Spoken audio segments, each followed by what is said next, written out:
Good afternoon, everyone. I'd like to welcome everyone to our Benefits and Insurance Committee meeting. Today is the July the 22nd meeting. Ms. Thompson, if you would, let's go ahead and call the roll. It looks like we are short one person, and we need 9 for a quorum. Here comes Mr. Tutabini. He's number 7. I'm number 8, but we still need one more. But we'll go ahead and go through the process anyway. Preble Acton. Here. Rhonda Allen. Here. Dr. Andrea Anthony. Here. Doug Bodery. Here. Amber Brown. Shay Crowell. Lois Miller. Here. Alan McAdoo. Jeff Phillips. Shantae Sherrill. Here. Eric Tutobini. All right, we have a total of 8. But Commissioner Phillips said he's down in his back. I guess he played too much golf yesterday. I don't know. But wasn't going to be able to make it. Members, we have mailed out the minutes. Hopefully everyone has had an opportunity to read those, but I'll entertain a motion for approval of the minutes from our last meeting. Thank you, Lois. We have a motion. Is there a second? And a second by Preble. Any questions, additions, or deletions? Seeing none, all in favor of accepting the approval of the minutes signify by saying aye. Aye. All opposed, motion carries. Now our item number 2 on the agenda is our financials. Ms. Griffey, if you would, you're recognized. Okay, thank you, Mayor. I'll start with the Fund 264 for the month of May. The revenue was $9,069,650. Expenditures was $6,351,783 with a difference of $2,717,867. If you'll look at the calendar year-to-date totals for 2021, we had $41,386,529 in revenues, compared to expenditures of $33,570,315, for a difference of $7,816,214. I'd like to point out that for the month of May, we have an average enrollment of 6,330 members. For the fiscal year to date, the total revenue is $76,718,115 versus expenditures of $77,352,646, with a difference of a negative $634,533. And that concludes the Fund 264. Okay.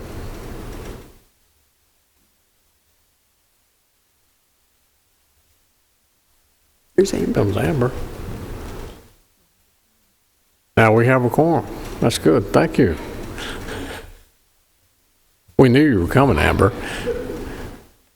Okay, we officially have a quorum.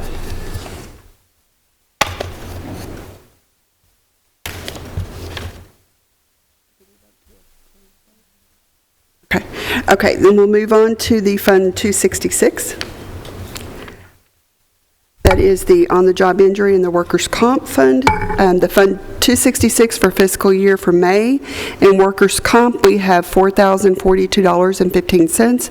For on-the-job injury, we have $27,254.36. A total for the month of May is $31,296.51. The year-to-date totals for the fiscal year brings that for the 2020-2021 for workers' comp is $130,647.51. For the on-the-job injury, it brings it to $476,085.93. A year-to-date total of $606,733.44. And that is the Fund 266 report.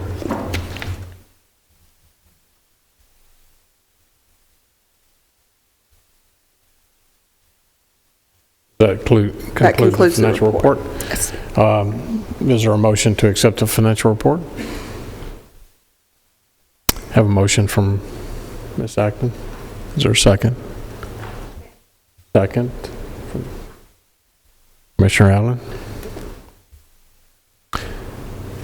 Any further discussion, any changes, additions, or deletions? Seeing none, if you would please call the roll. On financials, I'd prefer to call the roll.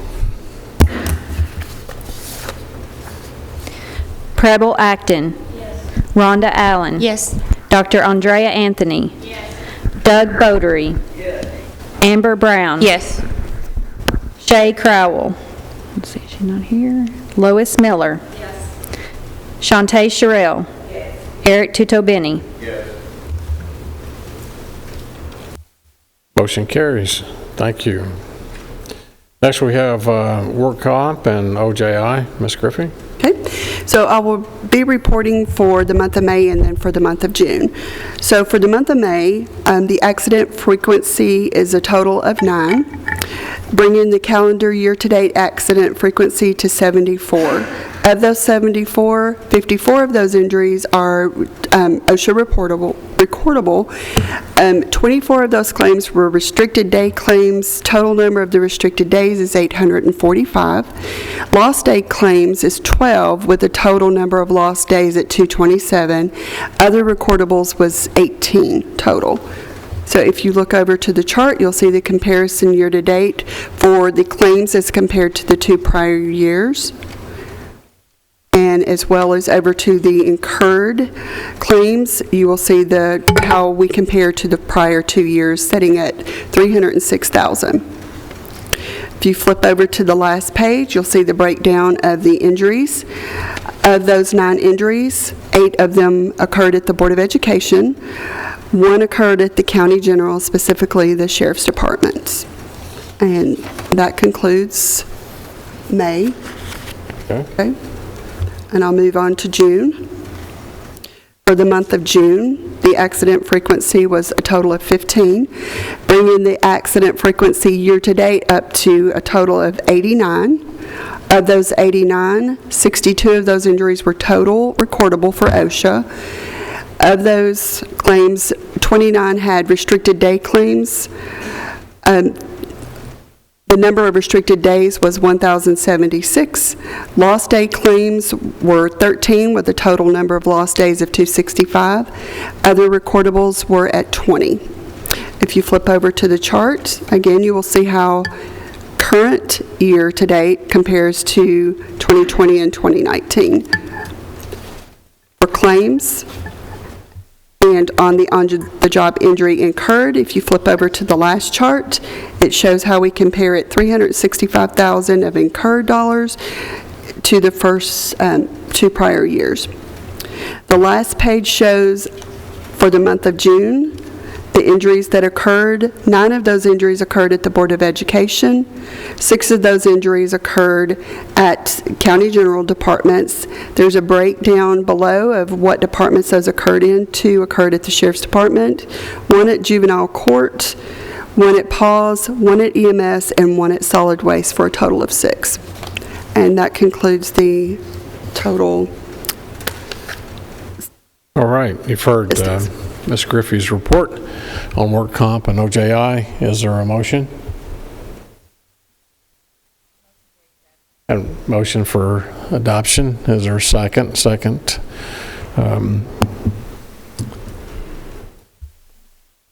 Any other questions, additions, or deletions? All those in favor signify by saying aye.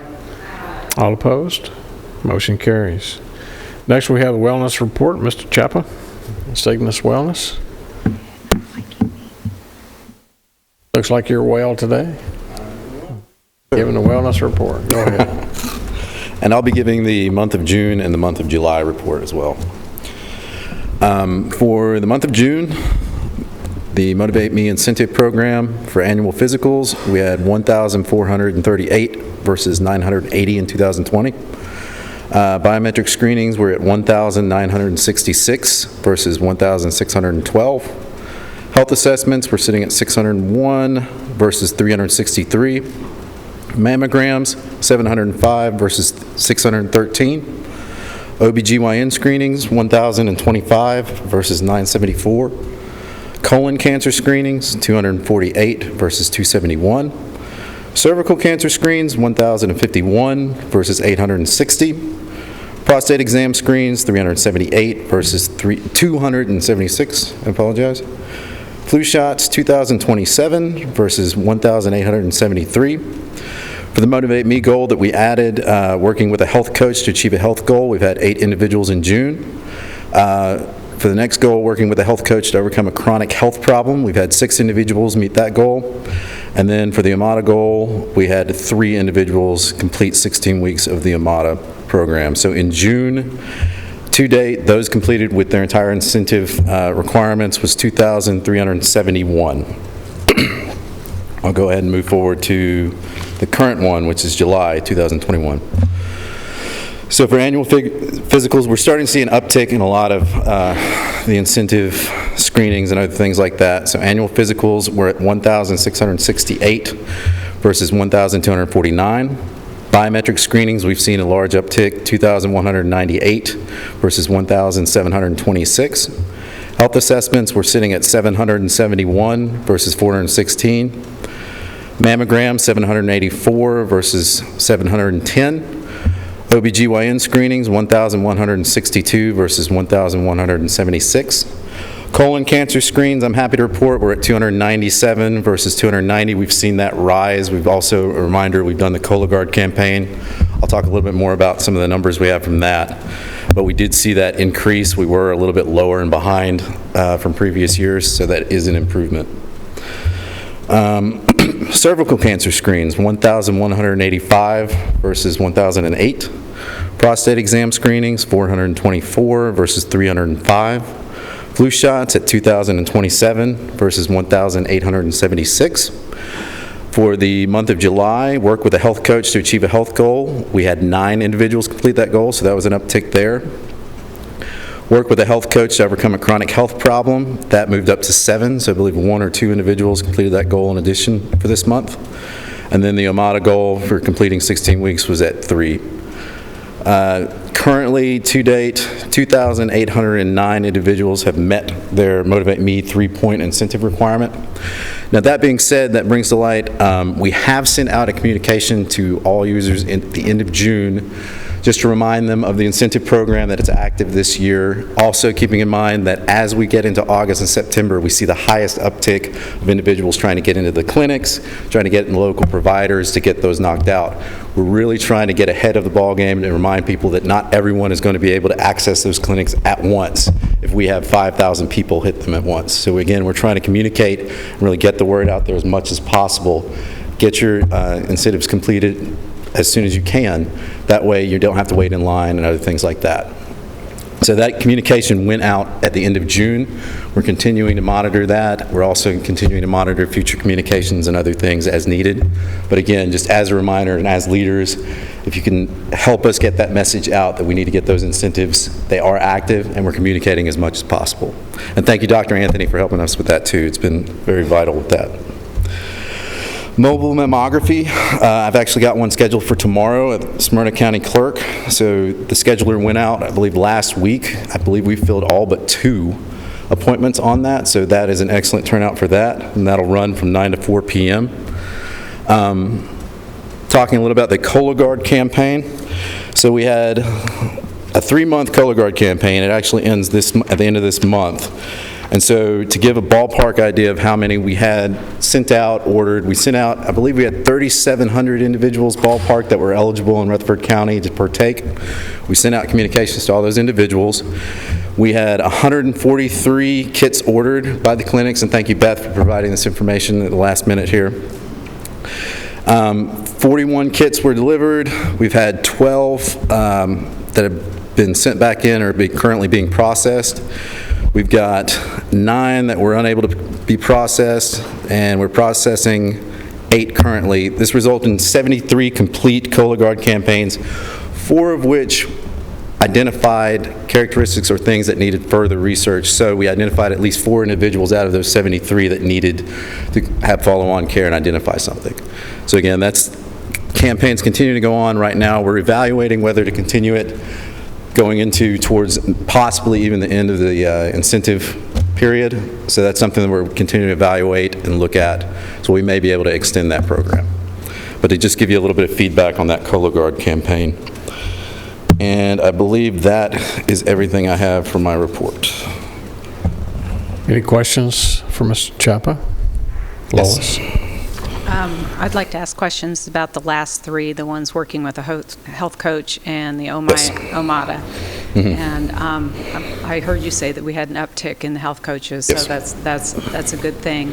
The OMADA specifically, though, I haven't seen that number change, and I know we have more than 3 people out there that qualify for that program. How are we addressing trying to get people engaged in that, and what can we do differently, and are you still recommending the program as something that we need to continue? So that's something that Ed and the team have kind of been evaluating as we move forward. We're continuing to evaluate methods of communication to increase engagement in that program. That's something that we're actively working on right now. I just don't have a lot of strategy for you at this moment. So again, we're working on it, we're evaluating it. I just don't have a lot for you. Paul will be speaking a little bit with the CAP report, some other things on some of that data. But again, that's a program that's in evaluation with Ed's team, and we're working on it. Yes. Sonia? I just wanted to make sure that everybody heard and understood, and that I understood. As we draw near to open enrollment, everybody has to have their points. Correct. And so on the mycigna.com, currently that has the active points for this upcoming enrollment, correct? Correct. That'll be for this calendar year to make sure that you get the incentive discount going into 2020. So everybody can go to mycigna.com, check to make sure they have their 3 points that they need, and if not, there's some tools on there that tells them what to get, right? Correct. Okay. Other questions? All right.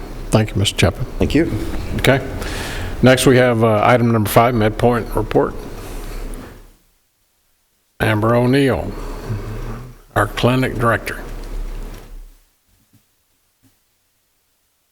How are you today? Good, doing well, thank you. So I will be reporting on May and June for this report, so I'm going to start with the May report. If you go to page 3 for the visit summary for our visit analysis information, you'll see that the health centers saw 705 visits in May.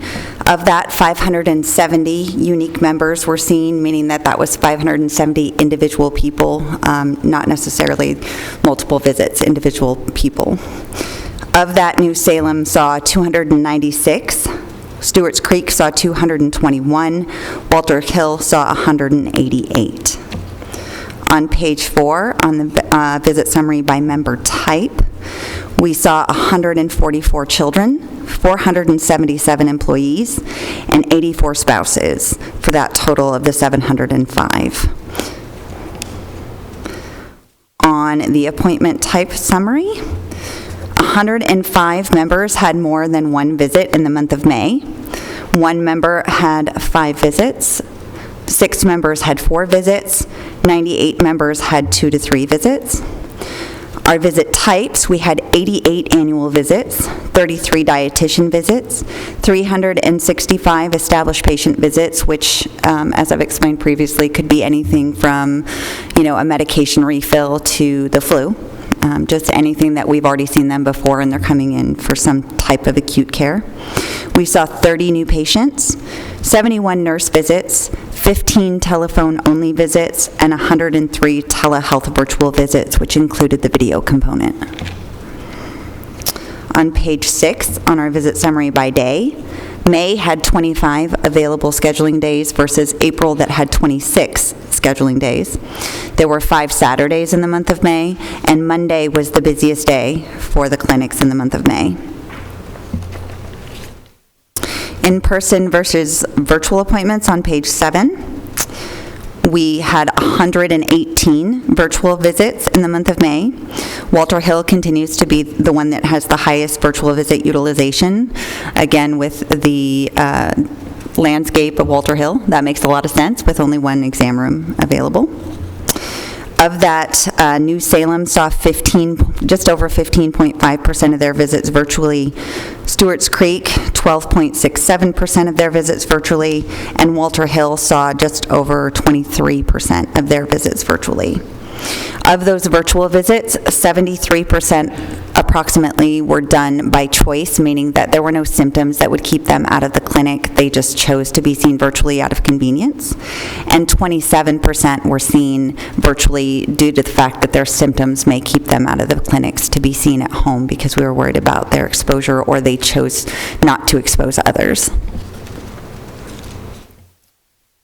Now, the next page, page 8, is that in-person versus virtual appointments that go for the length of the time that the clinics have been open.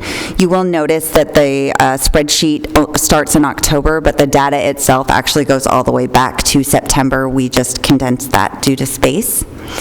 So totally, through all of the months that we've been open, we have seen 6,371 visits, and of those, 1,513 were virtual.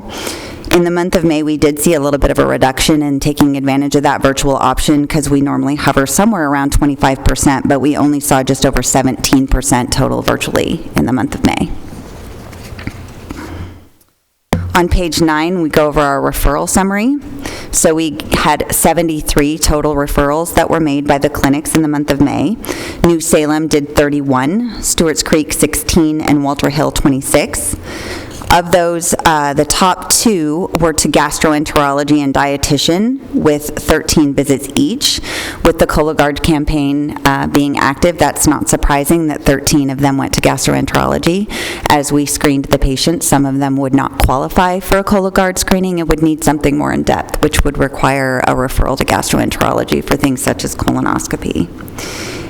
And then beyond that, we also saw 5 referrals go out to cardiology, 4 to sleep medicine, 4 to orthopedic surgery, and then a host of others going down the list. In our financials, in the month of May, there were 571 unique members, a total operating cost of $159,850.60, a total employee count including retirees of 6,367 members for a PEPM of $25. On our population health analytics on page 13, we'll talk about some diagnosis codes. You will see that our vastly bigger amount of diagnosis codes, percentage-wise, were for the encounter for general medical exam, which is that annual exam. So we love seeing that up there in that 28.69%. That means people are coming in for their annual checkups. Next to that, but not even close percentage-wise, was essential hypertension at 8%, type 2 diabetes at 5.23%, and then as we move down, 3% and 2% into multiple of other issues. On page 14, our visit demographic summary.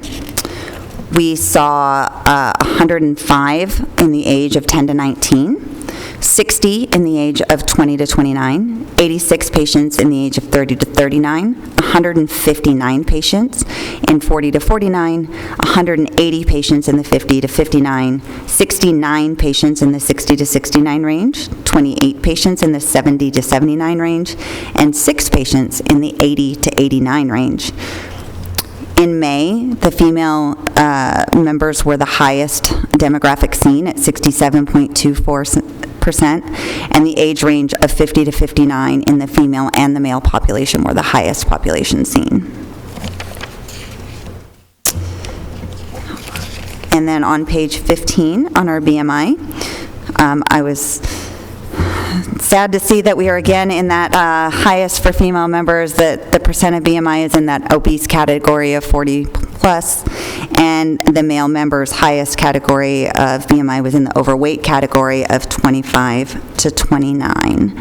So we'd certainly like to see that go down, but again, that is why we are referring to that dietitian as much as we are. We're hoping to kind of work towards those weight issues. And that is the conclusion of my May report. If you'd like, I'll move directly on to the June report, or would you like me to hold for questions? Any questions on May? Proceed on to June. All righty, so we'll go on to the June report. On that visit analysis for the June report on page 3, we got a big yay in that we saw 827 visits in June, so quite a jump there, and 630 unique members were seen. Of that, 383 were seen at New Salem, 232 at Stewart's Creek, and 212 at Walter Hill, which was an increase at every center. In the visit summary by member type on page 4, we saw 122 children, 587 employees, and 118 spouses, for that total of 827 members. And in our visit appointment type summary on page 5, you'll see that we had 147 members who had more than one visit in the month of June. 1 member had 8 visits, 2 members had 6 visits, 4 members had 4 visits, and 140 members had 2 to 3 visits. We had 142 annual exams in the month of June, so another big yay there. We had 32 dietitian visits, also an increase there. We had 427 established patient visits, 44 new patient visits, 66 new nurse visits, 24 telephone-only visits, and 92 telephone and video component visits. In our visit summary by day on page 6, June had 26 available scheduling days versus May that had 25. There were 5 Tuesdays and Wednesdays in the month of June, and Monday was again the busiest day. In our in-person versus virtual appointments on page 7, we had 116 virtual appointments in the month of June. Walter Hill, again, still with the highest utilization, which makes sense. New Salem saw 13.32% of their visits virtually, Stewart's Creek 11.64%, Walter Hill 17.92%. I was sad to see our numbers change a little bit in the need versus choice this month for virtual visits. We are seeing some uptick in some illness. So 59.5% approximately were seen by choice in the month of June, whereas 40.5% had symptoms. So, and some of those that have symptoms are actually being seen by choice as well, because we would welcome them into the clinic, but they are choosing, because they don't feel well, to stay home and be seen virtually as well, because I know when I don't feel well, I sure don't want to leave the house. I'd rather stay in bed in my jammies and be seen. So there is that as well. And for the overall, again, these numbers go all the way back to September, but again, those previous months have dropped off in the spreadsheet just for space. So we have, in the month of June, seen 7,198 patients to date, and 1,629 of them were virtual. And again, we saw a reduction in that virtual amount in June as people are getting out more and people are coming into the clinics more, and only a little over 14% were seen virtually in the month of June. The rest were seen face-to-face. In our referral summary in the month of June, on page 9, we had 20 referrals to dietitian. We had 9 to gastroenterology, 7 to dermatology, and 6 to sleep medicine. We had 77 referrals out to specialty total. Of that, 28 came from New Salem, 32 from Stewart's Creek, and 17 from Walter Hill. In our financials, if I can get that page open there, we had 630 total unique members in the month of June, a total operating cost of $181,719.08, 6,353 members, including retirees, for a $29 PEPM. And in our population health analytics on page 13, we again see that encounter for general medical exam be vastly larger in diagnosis codes than any other, and has jumped all the way up to 30.3%. So, I mean, that is just huge. The second diagnosis code on the list was essential hypertension, but that was at only 6.69%, and then anxiety disorder at 4.00%. In our visit demographic summary on page 14, we saw 68.8% of the members seen in the month of June were female, and the age range of 50 to 59 of the female, and the age range of 40 to 49 and 50 to 59 of the male population were the highest populations seen in the month of June. And in our BMI summary, we finally have a month we're not in that obese category. So in June, the female member's highest percent of BMI was just in the overweight category of the 25 to 29.9, and that is a big increase. And then the male member's highest percent of BMI was also in the overweight category of the 25 to 29, so we're glad to see that number change a little bit. And that concludes my June report. Does anyone have any questions? Yes, ma'am. Oh, sorry. Tanya? I have two questions. One, what is the utilization rate for the county as compared to other on-site clinics? Are we having pretty good experience with our utilization of our employees participating? I would have to pull data on that to know. I don't know. Do you mean just standard regular clinics, or do you mean other direct-to-employer type scenarios? Just employer type. I mean, based on, and I don't know if you had the information from our prior utilization, just to see if we're having an uptick with the new services that you provide and this. Do you mean us versus premise, like the premise clinics in the previous? Yes. Okay. Yes. It is really hard to compare that data simply because we track them in different ways. So whereas we may say we had 1,000 visits, they may count those visit types differently. Right. And so it's not an apples to apples comparison. So it's really difficult to even have that data side by side and have it be anything useful to compare. Okay. And then my other question was on page 5, and I'll just use your most recent report, where it talks about the visit appointment type in the summary. Yes. Is there a correlation between those who are coming for an annual visit and the ones that you had 140 members that had 2 to 3 visits, and then of the visits, 142 were annual? Is it more likely that somebody who has an annual visit will also have multiple visits? It's not necessarily more likely, but it does happen, and I actually pull some of that multiple visit data just to see what the reasoning is behind why they're having multiple visit or multiple visits in the clinics. So like in the month of June, the member that had 8 visits had a very acute issue. They were in and out of hospitalizations. That had nothing to do with an annual exam, just happened to be their personal circumstance. Versus the people who had 4 visits, most of them were a combination of that. They came in for an annual visit, and then they had the flu, and then they saw a dietitian because we identified that they needed that at the annual visit, or we found something on their labs when they came in for the annual visit that required follow-up care. So a lot of those annual visits, they can lead to additional care if we identify something at that visit. Other questions? Okay, thank you, Ms. O'Neill. Thank you. I like your reports. The data's good to track with, and I know that our Salem Road location has picked up really since we moved from the Blackman School location. Yeah, we're definitely seeing some uptick lately.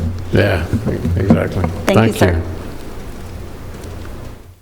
All right, next we have Cigna Gap Report. Mr. Huffman. Paul, you look younger without the COVID growth on your chin.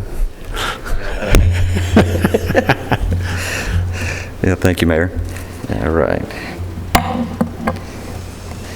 Okay, so Mr. Elam asked me to go through a quick review of our CAP slides, which is Consultative Analytics Package, also called a Total Health Insight. We meet with the county once a year to review this data. We spend about 3 hours with the entire benefit staff, with the on-site clinic, and with our team, medical director, pharmacy, clinical manager, the whole works. And we go through about 50 pages of data in depth. So I'll do my best right now to kind of give you a brief summary of what we reviewed back in May.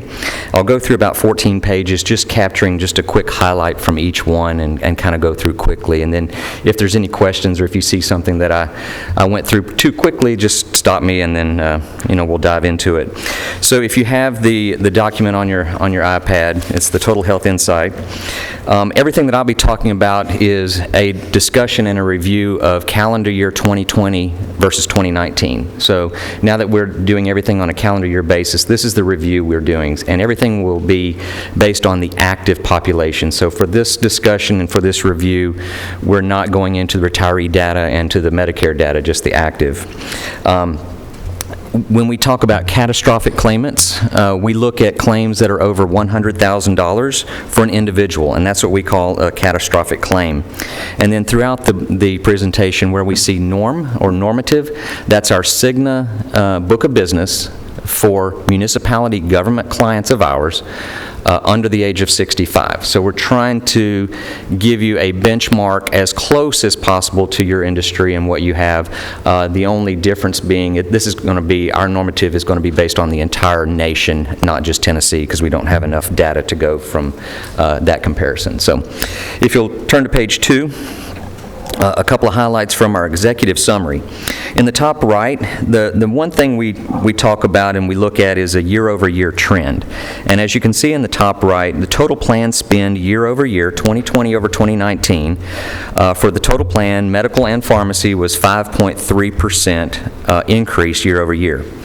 That is a variance, or in other words, that is a smaller current per member per year average, less than 12.9% less than our normative for our book of business. So the total cost for Rutherford County for the active population is about $5,800 per member per year, and that is 13% less than what our book of business averages for clients like you, okay? And that is an increase of 5.3 over the prior year. Moving down the page, we have a little bullet there in bold blue type. We also look at the total compounded annual growth rate over the last 5 years since 2016, and that has been very favorable at 2.8% average increase year over year. So a lot of times you'll look at one year being a lot higher, some years are at a decrease, some years are at a pass, but on an average basis, we are trying to keep that trend as low as possible and keep that affordable for all your members. Moving over to the left, down at the bottom, just a highlight to point out your demographics, meaning your number of employees, your age, your gender, the risk factor, those stayed relatively the same from 2019 to 2020, so there wasn't a lot of change during then. And keep in mind throughout when we talk about 2020, don't forget that COVID started right in that March, April timeframe. So we'll talk a little bit about that, but that's going to come into play in just a little bit. Moving down, another highlight that I'll point out is catastrophic claimants. As I mentioned, catastrophic claims are those claimants that had over $100,000 per individual. We did see an increase in the number of catastrophics per 1,000 members, and it's close to about 7. For every 1,000 members on the plan, you've got 7 people that are exceeding $100,000 in claims. But that is very close to what we see on our book of business. Okay, so it's about 7 is the right number. But that was an increase over 2019, so that made an impact on your overall claims. And Paul, Yes, sir. do you attribute that to COVID? What you'll see in a couple of slides, out of the, we had 86 individuals that were over 100,000, only 8 of those had COVID. Wow. Okay? I would have thought it was higher. So, not necessarily. But the top individual you're showing on that sheet was 814,000. Was that COVID related? Do you know? That one, if I go from memory, I don't believe that one had COVID. Okay. And none of our COVID claims had a very high cost. Okay? So, Good. and I'll show you that here in a minute, what you spent on COVID too. Okay, great. So, all right, so I'll turn to page 3. Catastrophic summary. As I mentioned, 86 individuals over 100,000 for the 2020 year. There was 64 in the prior 12 months, 2019. You can see the average age, the number of male and female, number of employees and spouses. At the bottom, as I mentioned, 8 of those claimants had a positive COVID-19 diagnosis. The total average cost for those 86 individuals was $186,000 each. And one thing to point out, because we're going to talk about engagement, health engagement, and chronic conditions to tie into what Chuck talked about, was that these individuals that are over 100,000, 78% of those have a chronic condition. Okay, something that they're dealing with on a chronic basis that requires treatment.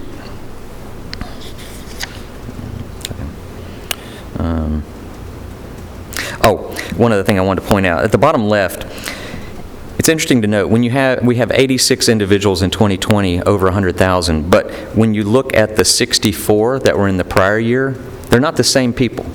Okay, so of those 86, only 26 of those were in the prior year. So we're always challenged by preventing someone who is not a high claimant today from becoming one next year, because the majority of them are. They're not high claimants today, but they're going to be. And those are the unknown, those risks that we're trying to manage. So everything we talk about is how do we engage those individuals to prevent them from becoming a high claimant. All right, page 4. COVID impact. The main thing on this page I want to point out is the trends in the 2020 utilization in the top right. Just a small bar graph to show that we did see a huge dampening of utilization during 2020 during the shutdown and when providers' offices were shut down. Primary care visits dropped 11%. Specialist visits remained relatively flat. Rutherford County was a little unique compared to our other clients. We did see an actual increase in preventive visits last year and an increase in emergency care and urgent care visits. So people were still getting those primary care visits. A lot of them may have, I think a lot of them caught up after all the physician offices reopened. People got back in there to get their preventive visit. A lot of that is inertia from being used to doing that every year for their incentives and for that money that they get. Even though they weren't getting it during 2020, a lot of them had a habit of doing it, which was good. Behavioral visits, and this is consistent across our book of business, and this is one of the good things that kind of came from COVID, is that we got people engaged with behavioral providers. And if you look at the bottom, not only with in-person visits after everything opened up, but virtual visits. Virtual visits increased over 4,000%. Okay, from 2019 to 2020. And I'll have a slide in here in a couple of pages that shows exactly what those numbers look like.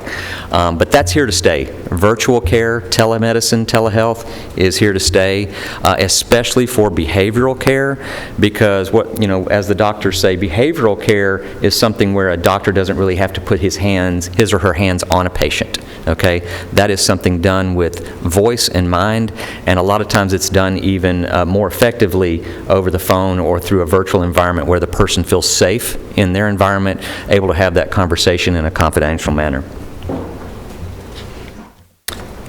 Page 5. This is, again, 2020, so some of these numbers have changed with the addition of 2021, but during 2020, of the claims that Cigna received, and keep in mind, this does not include the testing, the diagnoses, and things that happened with public health agencies, so we would not know about that. But what we received from providers, there was a prevalence rate among your population of about 5.3%.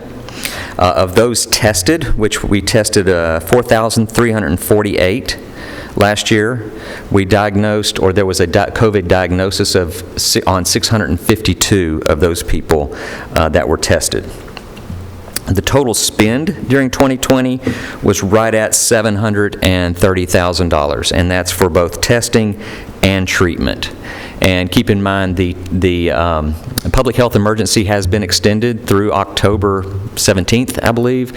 So testing will still continue to be at 100% coverage for individuals through October.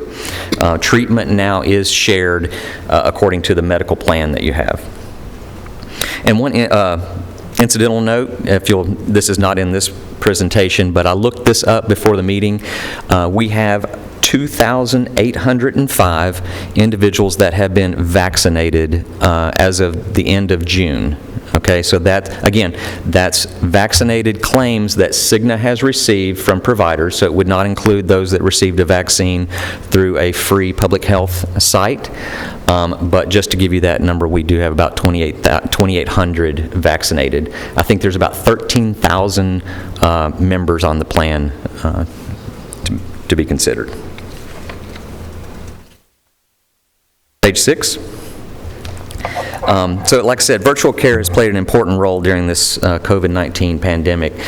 In addition to having MD Live and Amwell set up for you, for people to go through mycigna.com and to get in touch with the telehealth medicine provider, Cigna turned on the switch to allow all of our medical contracted providers to offer telehealth visits and virtual visits, and by doing that, we were able to see people during the shutdown.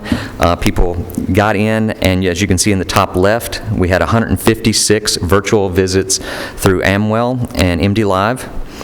And through our contracted medical providers, we had 3,397 visits. So that's here to stay. Cigna is leaving that switch on permanently, and we will continue to allow our providers to have those virtual visits with their patients and bill Cigna for that reimbursement. And virtual visits for behavioral care, 2,783. So again, one of the features that we want to keep from COVID, and we want to encourage people because the cost of virtual care is less. For MD Live, it's $55. So when you compare that to the cost of a primary care, specialist, urgent care, emergency room, that whole continuum, we want to make sure people are using that care for the appropriate services that they need. Page 7. We talked a little bit about chronic care, and I point out in the top of this page that we've got several coachable chronic conditions that have higher than norm identification rates. And so like what Chuck was talking about, during 2021, you established an incentive for individuals to call into Cigna to receive coaching for these chronic conditions. So, and this is why we did it. You know, we identified that we have these conditions. They have a very high identification rate. The idea is just that we want these people to see that the county encourages them to call into Cigna, gain some coaching, help them close some gaps in care, and receive the care that they want. So, another initiative that you took to impact costs and engagement. Page 8. I think, Lois, you asked about OMADA. So again, this is 2020. That's when you started the program, was offered in January 2020. And if you look at the top left, this is just a quick enrollment activity summary. We had over 9,000 identified that would be eligible for OMADA. Through the communication and the education of the program, we had 310 apply. 41 were rejected for whatever reason. 269 of those accepted the plan, and then 228 of those actually took the steps to enroll. We have grown that number during 2021, and so we can provide you updates on that.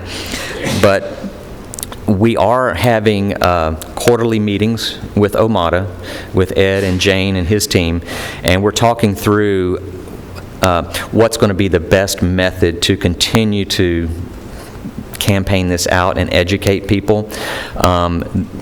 Email has always been our kind of go-to and default, but the county has not necessarily seen the results that they want just from an email. Everyone in their jobs gets tons of emails. Some of them don't get read. Sometimes they get blocked, whatever. So we're working with our engagement team and Rutherford County's benefits team to try to put together some different ways. We've got open enrollment coming up that's going to be included in that, and we're still going to use email. So and we told them, it's not going to work if you don't communicate it, because people won't know about it. If they don't know about it, they won't use it. They just got to constantly be reminded about it. And then word of mouth is another thing. Anytime we can get a testimonial from somebody who's had a good experience, bring that up, highlight it, and let us kind of share that and put it together in a way that we can share that with people. Okay. And page 9. Looking at just a quick Health Insight overview. So we talked about health engagement, and what we found during 2020 was health engagement was a little bit down. That's not unexpected. It was down from 58% to 45%, although compared to our norm, it was still pretty good. 78% of our members had an office visit in the last 12 months. 55% preventive care utilization. 48% well visit rate. 79% gaps in care compliance rate. So to address all of those are the things that you've taken initiative with the incentives, okay? Preventive care, coaching, engagement, diabetes prevention. So all of those things, you're letting your membership know through the initiatives and the wellness incentives that you've made that you want them to take part in that and get that engagement up. So we're going to continue to report on that. We do feel that 2021, once we come back, we'll have probably a better result. 2020 was a little bit of an anomaly because of the shutdown. And then at the bottom, because one of the reasons we started the Cologuard campaign in partnership with your on-site clinic and the folks at St. Thomas and Exact Sciences for Cologuard was due to the fact that we saw a little bit of drop in the colon cancer screening rate from base to current. So the current is the 2020 year. And even our norm was higher than that. So we saw an opportunity there, and you're going after it. So we hope to see some results from that. And even what the numbers that Chuck shared are very promising.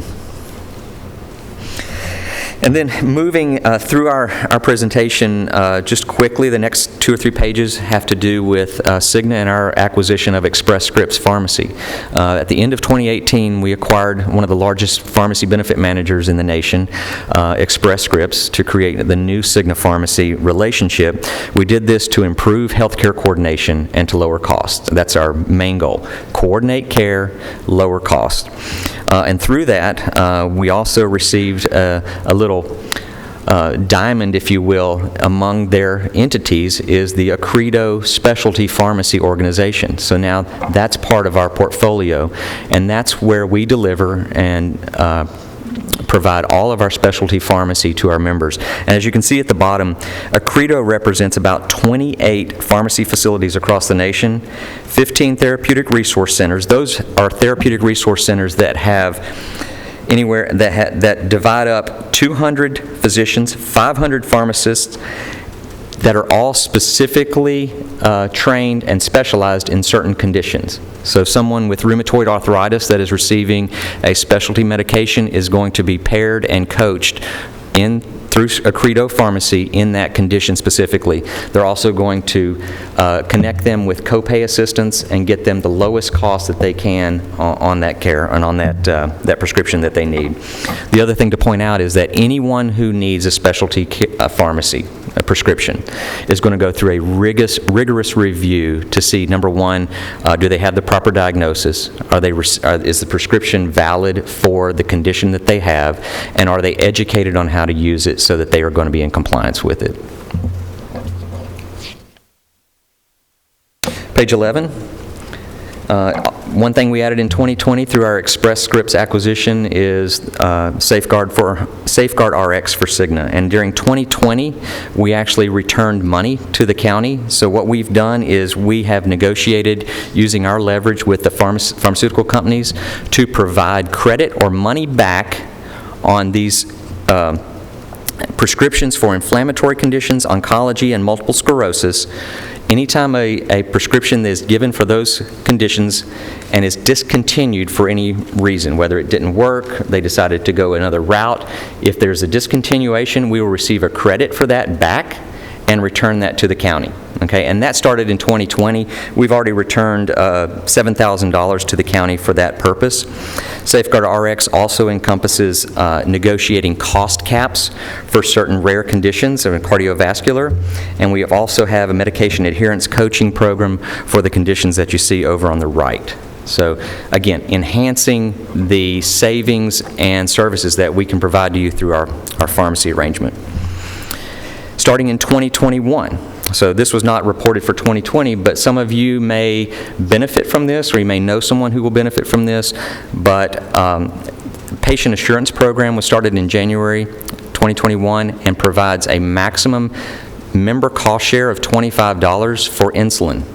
Okay, so, and that is at no cost to the county and no additional cost to the member. So we've negotiated that with the manufacturers to reduce the cost so that no one pays more than $25, regardless of where they are in their deductible or what copays you have on your plan. The highest they can pay is $25 for those drugs for preferred insulins, non-insulin diabetes, medication.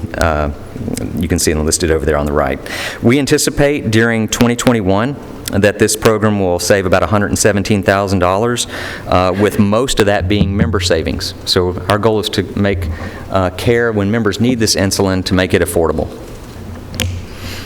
One of the questions Lois asked us during our meeting back in May was, with Cigna Medical, with Cigna Pharmacy, Cigna Behavioral, our integration means something. The fact that we have all three working together, talking to each other on a holistic basis for a member, not only improves the coordination of care for a member, but it also drives costs down. Okay? And we've proven that by doing a study every year. We did a study in 2020, it was on our book of business, of medical customers with integrated medical, pharmacy, and behavioral versus our medical-only customers, so clients that have medical, but they have pharmacy with someone else, another company. And we determined that engagement in the integrated clients and members was 25% more in medical case management and behavioral coaching. Okay?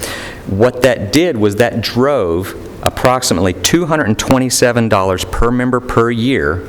So for every member, $227 total cost savings, because, and it's really simple, people call into Cigna 50% of the time because they have a question about a pharmacy, about a claim. A drug coverage, what tier does it fall under, is it covered, is there a prior auth, quantity limit? That allows our Cigna One Guide personal reps to take that, answer their question, but take them down the path of, did you realize that Rutherford County offers you these incentives for your medical conditions, these incentives for your coaching? Do we realize we have these behavioral resources available to you? So suddenly that pharmacy call turned into an opportunity for us to save the county on the medical side. And that's how we drive that savings. And then last but not least, page 14, we took a moment during the meeting to look ahead, and to look ahead as to what kind of savings are we thinking about, or what can we look at in 2023. And one of the things that I wanted to highlight and point out that I think you're going to be hearing probably in the fourth quarter of this year is Medicare Advantage PPO. The pricing for Medicare Advantage PPO is extremely competitive right now. And the county is looking at ways, how can you give better benefits to your Medicare retirees, literally better benefits at a lower cost. We're going to show you how to do that through a Medicare Advantage PPO product that will make the benefits richer, also allow them to see the entire network of providers, anyone in the network, without any limitations, and have some add-on kind of perks in the benefit that is additional or more than what they have today. So that's to come, but we anticipate Medicare Advantage PPO being able to drive anywhere from $800,000 to $3 million in savings, depending on if you put it in as an option or if you put it in as a exclusive replacement. Okay. Any questions on that summary? I know I went fast, but I didn't want to take too much time. Questions for Paul? Good. Seeing none. All right, thank you. Thank you, Paul. Next, members, Melissa's going to give you an update on the Wellness Fair and Retiree Open House. Okay, thank you, Mayor. So over the last several years, under the guidance of our Cigna team and leadership of Mr. Chapa, we have conducted an employee wellness fair in the month of October. Last year, due to COVID, we weren't able to do that. Prior year, in 2019, we introduced a benefits enrollment time designated for employees during the annual enrollment period because it coincided with the wellness fair to offer help to the employees. So it would give extended hours to them and give them the opportunity to come to us for health, and we pulled in resources. This year, we're kind of gearing things a little bit different. COVID has kind of, calmed down a little bit, so we're going to have the wellness fair again this year, but we're turning in a new direction with the wellness fair. We're gearing it more toward a benefits fair this year. So we got a really good response from the employees that came out, so we decided to kind of expand it this year. It really won't focus much on the wellness part. We haven't come up with a new name for that yet, but the vendors that will be there will be vendors that are specific to the county's plans, to what we offer. Our Cigna representatives, our voluntary products. We will be set up with computer access to help the employees enroll, but not only to enroll, but to help educate because of all the changes that we do have coming up for 2022. We have the date of October 15th from 3 to 7. We will start communicating that once the details are all worked out to the employees. The next thing that we're offering this year is kind of along the same lines, but on a smaller scale, is an open house for the retirees. We are offering, as you know, this committee passed to offer dental and vision to our retiree population. So we feel like we need a little more help for them also during their annual enrollment period. That date is set for November 10th. We have the Ag Center reserved, but we don't know yet if we need that space or if we're going to be able to do this at our own offices. So the details are still in the process of that, but we intend to do the same thing, offer more resources due to Ag Dental and Vision and the Local Plus Network for the retirees. So that is all on that report. Okay. Thank you. Any questions? Any questions? Hope you got those dates down. We'll send out notice on those dates again for you. Item number 9, update on property and casualty. Members, in your minutes, and if you recall, the ones that were here, David Patterson, our broker with Assured Partners, came and made a presentation on the property renewal and cyber liability renewal that was before us. The motion was made by Speaker Pro Tem Phillips that we go with Travelers, Brit on our casualty. Travelers was for the property, option number 1. Cowbell for cyber liability, Admiral for dental professional liability, Access for Rutherford County Volunteer Fire Department, Safety National for work comp bond, and Assured Partners brokerage fee. Thing that has changed, everything is exactly, all the companies are still in place except for Travelers, and we chose option 1 that was before us. Liberty Mutual was still hanging and couldn't get the quote to us by meeting time, but immediately the next day after we adjourned, Liberty Mutual came in. I have reviewed the coverages and the premiums with Mr. Elam. Mr. Elam, unfortunately, is not here. He didn't sound good yesterday. We sent him to the doctor to check, make sure he didn't have COVID. He does not, but he does have the flu. And I told him to stay at home. We didn't want that either. So he's not here today. But unfortunately, what I'll do is ask staff to send you the coverages and the premiums for comparison between Travelers and Liberty Mutual, but we went ahead and bound coverage July 1 with Liberty Mutual on the property. So there were better coverages and lower premium, so that's why we opted away from Travelers versus, we opted with Liberty Mutual as opposed to what we had agreed to with Travelers. So we'll get that out this afternoon, staff, if you would. Get that out to the members on the committee here. All right. The last thing on the agenda is we have a vacancy for one of our members of the current board. This vacancy is a county general employee position. Mr. Farley over at the election office currently is in that seat. He has asked to step down from that position because his term is up and doesn't want to renew. So we've had submissions from 3 individuals. You'll see on your agenda, we had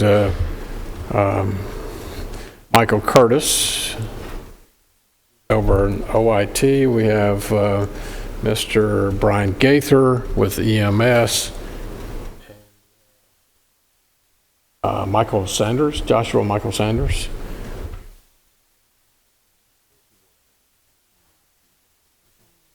Fire and Rescue. Okay, so what I'd like to do, so you can have an opportunity to get to know them if you don't already, is we'll start in reverse. Mr. Sanders, Joshua Michael Sanders, is he here? He's not here. Okay. Well, if we could, Mike Curtis. Mike, would you like to come up and just kind of identify yourself, what department you work with, and why you would like to sit on this board? And then we'll ask Brian, you can go ahead and start thinking about what you're going to say as well. Mike? Thank you, Mr. Mayor. Yes, sir. Members of the board, my name is Mike Curtis. I'm an employee of the Rutherford County. I've been working for the county since January 8th of 1990. And I have worked my way up through working in the planning department before Shantae worked there, and moved over to OIT in 15 years ago. And I'm currently the GIS manager for the county. I manage all the geographic information systems data and that subdivision of information technology for the county. I deal a lot with numbers and statistics, and I feel like I could be a good contributor to this board since a lot of what you deal with is numbers and statistics.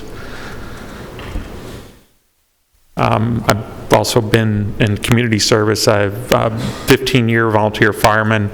Also worked as an EMT for Bedford County on a part-time basis back in the 90s. And I currently do volunteer work with First United Methodist Church in their technical division, working sound for services. Okay. Thank you, Michael. Yep. Brian?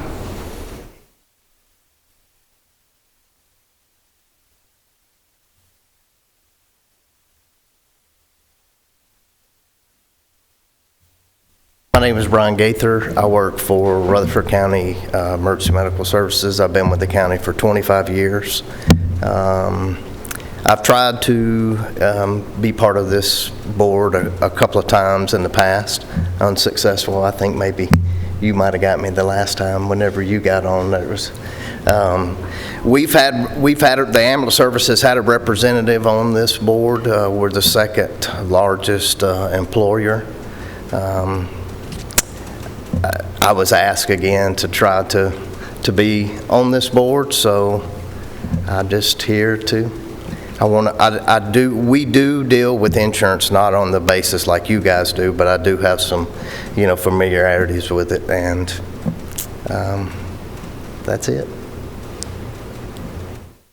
Okay. Thank you, Brian. Okay, members, I have 2 options before you today. You can make a nomination. You can choose one to send a recommendation to steering committee, which will be the committee and then on to the full commission. Or I can give you an easy way out. You can recommend the 2 that are here or all 3 that have applied and without voting, and just send a recommendation of all 3 to steering committee and let them do the work. What would your preference be? Commissioner Allen. Sometimes folks don't know that they need to be present when they make those applications, so I'd like to make the recommendation that we advance all 3 through steering and give them the opportunity to speak there. That'd be good. I figured you'd do that. Okay, Sonia. And with Joshua, who is the firefighter at the fire and EMS, he may be actually actively out right now because he's filling in for a position, so that could be why he wasn't here today. That's correct. Okay. Let me have a motion would you like to make that a motion, Commissioner Allen, that we send without recommendation all 3 to the steering committee, and they'll make that choice, and then on to the full commission for once one is chosen.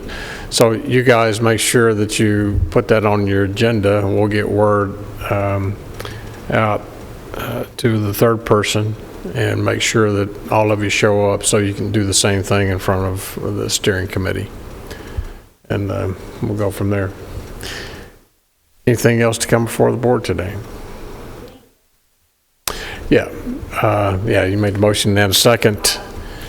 And a second. That's all right. We've got 2 seconds. Mr. Boder and Ms. Brown. All in favor of the motion, signify by saying aye. All opposed, motion carries. Anything else to come before us today? Yes. I'm sorry? Benefits update.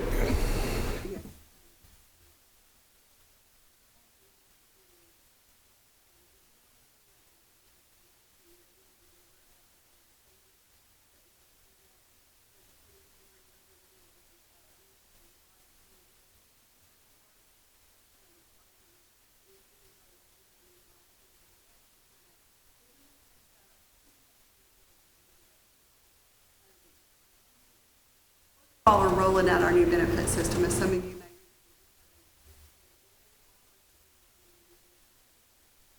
decided to go ahead and roll out just the account.